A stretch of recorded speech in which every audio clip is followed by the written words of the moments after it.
अस्सलामुअलैकुम दोस्तों, मैं हूं अनवार अहमद। आप देख रहे हैं आपका अपना चैनल अल्लाह दी। दोस्तों, इसराइल ने गाज़ा के अंदर बहुत ज़्यादा एयर स्ट्राइक करी है, जिसके अंदर बहुत सारे लोगों के मरने की खबर आई है और यह आंकड़ा 150 से भी पार हो चुका है और 200 तक पहुंचने वाला है। तो दोस्तों, इसराइल और हमास और गाज़ा।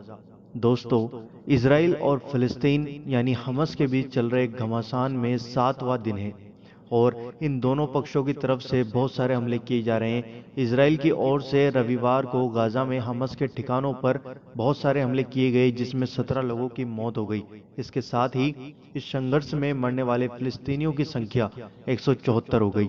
दोस्तों, अब तक इसमें 47 बच्चों की मौत हो चुकी है। गाजा के हेल्थ मिनिस्टर ने कहा है कि अब तक मारे गए 174 लोगों में से 44 बच्चे हैं। वहीं हमास की ओर से दागे गए रॉकेटों से इसराइल में अब तक सिर्फ 10 लोगों की मौत हो चुकी है। दोस्तों, हमास के चीफ का घर भी इसराइल ने उड़ा दिया।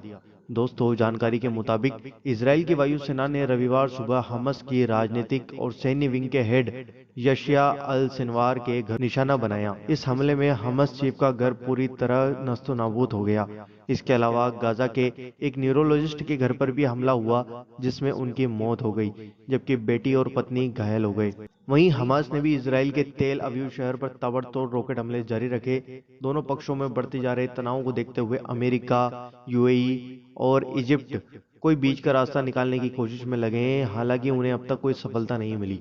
दोस्तों, इन दोनों में से कोई भी पीछे को हटने को तैयार नहीं है। हमास और इसराइल दोनों में से कोई भी पीछे को हटने को फिलहाल तो तैयार नहीं है और वे एक दूसरे के इलाकों पर लगातार रॉकेट से हमले किए जा रहे हैं। इसके अंदर बहुत सारे बेकसूरों की भी जाने जा रही हैं। इस वीडियो को लाइक करो और इस वीडियो को शेयर करो और अगर आप चैनल पर नए हो तो सब्सक्राइब करके बेल आइकन जरूर दबाओ।